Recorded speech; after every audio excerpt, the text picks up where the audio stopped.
Keeping up with our motto that learning be a joy and teaching a pleasure, here we are with the remote teaching and learning process to bridge the gap. Happy learning, students! Today we are going to start with Class 8 Science, Chapter number 10, Cell and Cell Organelles. Topic which I am going to cover during this session is components of a cell. Cell is the structural and functional unit of living organisms. You have studied in your last year the structure of the plant cell as well as animal cell. The cell wall is the outermost covering of the cell. Cell wall is present only in plant cell. It is absent in animal cell. Next is cell membrane. Cell membrane is also called plasma membrane. It is a kind of thin covering. It is extremely delicate and flexible. It is the outermost covering of the animal cells. Cytoplasm is the liquid part in the cell which is present around the nucleus. It occupies the space between the plasma membrane and the nucleus. Various cell organelles like nucleus, endoplasmic reticulum, Golgi bodies, mitochondria, chloroplast, vacuoles, ribosomes, endoplasmic reticulum, all this are scattered in the cytoplasm. Now let us see the components of cytoplasm. The cell has mainly four parts: cell wall, cell membrane, which is also called plasma membrane, cytoplasm, and cell organelles. You have already studied about them in brief. Now let us study all these four components in detail. First one, cell wall. It is a structural layer surrounding some type of cells. It is found around the cells of algae, fungi, and plants. Animal cells lack cell wall. Cell wall is an elastic and strong coat around the cell membrane or the plasma membrane. You can see here in the picture that over the plasma membrane lies the cell wall. This is the topmost covering of the cell wall, and here lies the primary cell wall. It is mainly composed of carbohydrates like cellulose and pectin. Functions of the cell wall are to support and to protect the cell by preventing the entry of excess of water in the cell. It also acts as a filtering mechanism. Next is cell membrane, which is also called plasma membrane. In the structure you can see the cell membrane, right, which is just below the cell wall. It is a thin, fragile and elastic covering that separates the cell from the outer environment. Over here is the outer side of the cell, and towards the inner side will be the cytoplasm. That is, beneath the cell membrane will be the cytoplasm. Protein molecules are embedded in two layers of phospholipids. Plasma membrane is said to be selectively permeable membrane, as it allows some substances to enter the cell while it prevents the other substances. Due to this property, useful molecules of water, salt and oxygen enters the cell and CO2 exits the cell. If any changes occur outside the cell, the cellular environment does not change due to the plasma membrane. This condition is called homeostasis.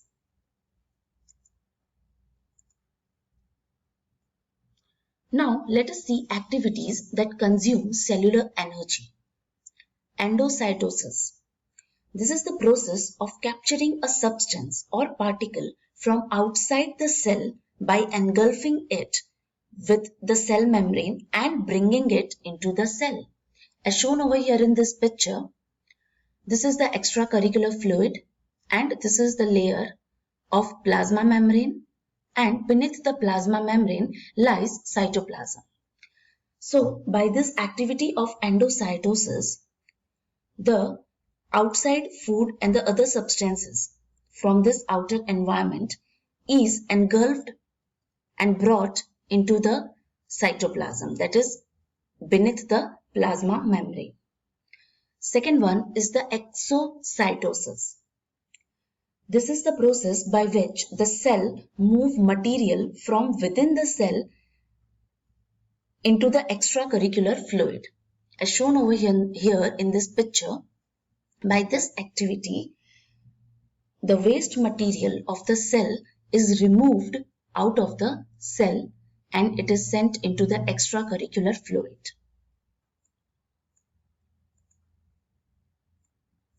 Processes that don't consume cellular energy. There are two such processes, diffusion and osmosis. First, let us see what is diffusion. Diffusion is an important process for living things. It is how the substance moves in and out of the cell. Diffusion happens in liquids and gases because their particles move randomly from place to place. This picture shows the diffusion in or out of a living cell. You can see over here the entry of the oxygen molecules and the food molecules inside the cell and the exit of carbon dioxide outside the cell. So this is diffusion. Second one is osmosis. The traveling of water from a part with more water to a part with less water through a selectively permeable membrane is called osmosis. It is a physical process with three possibilities. Picture shows these three possibilities of osmosis in a plant cell. Here in the first one, the cell has more water than the outside medium. So water comes out of the cell. If this plant cell is kept in a medium where the water content inside the cell is more as compared to the outside medium, then the water will come out of the cell and the cell will lose water by the process of osmosis and there is a contraction of cytoplasm. Right? For example, if the fruit pieces are kept in the thick saturated sugar solution, the water from the fruit pieces enter the sugar solution. So, the fruit pieces shrink after a while. Second one is the situation where medium outside as well as inside the cell has same proportion of water, that is equal water concentration inside and outside. In this case, water doesn't go in or doesn't go out. The third one is high water concentration outside the cell. If the cell has less water than outside medium, in that case water will enter the cell. This is called endomosis. For example, if the raisins are kept in water, after some time they swell and become turgid. These three possibilities are given three names, that is isotonic solution, hypotonic solution and hypertonic solution. Let us see this three process again in the animal cell. So first is isotonic solution. Medium outside and inside the cell has same proportion of water. So water doesn't go in or out. As you can see over here in the second case, this is the isotonic solution. So here water inside and outside the medium is same. So water doesn't go in or out. Second is hypotonic solution.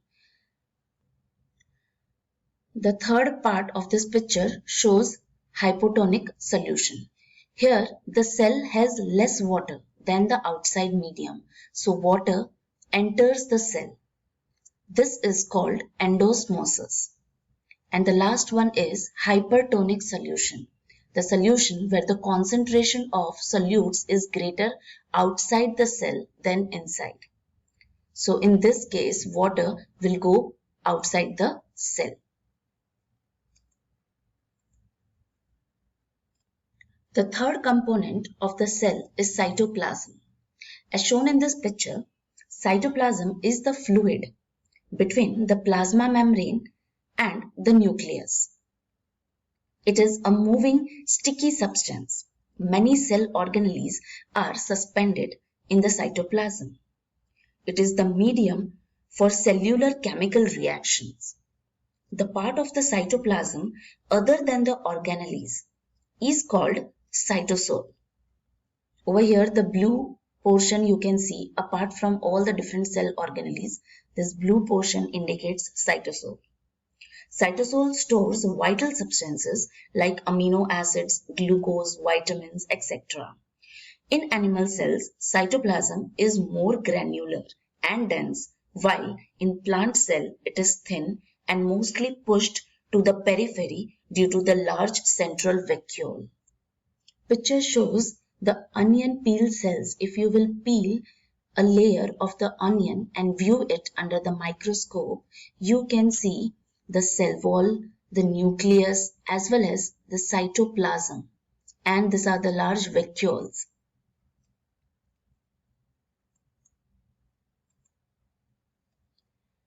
The fourth component of the cell is cell organelles. Cell organelles are scattered in the cytoplasm. These mainly include the nucleus, endoplasmic reticulum, Golgi bodies, lysosomes, mitochondria, vacuoles, plastids, etc. We will see all these cell organelles in detail in the next session. An organelle is a specialized subunit having specific function within the cell. These are organs of the cell. Each organelle has its own lipoprotein membrane. Except nucleus and chloroplast, all other organelles can be seen only with electron microscope. This picture shows an electron microscope, which is used to view the different components of the cell. This is all about this session. Thank you so much.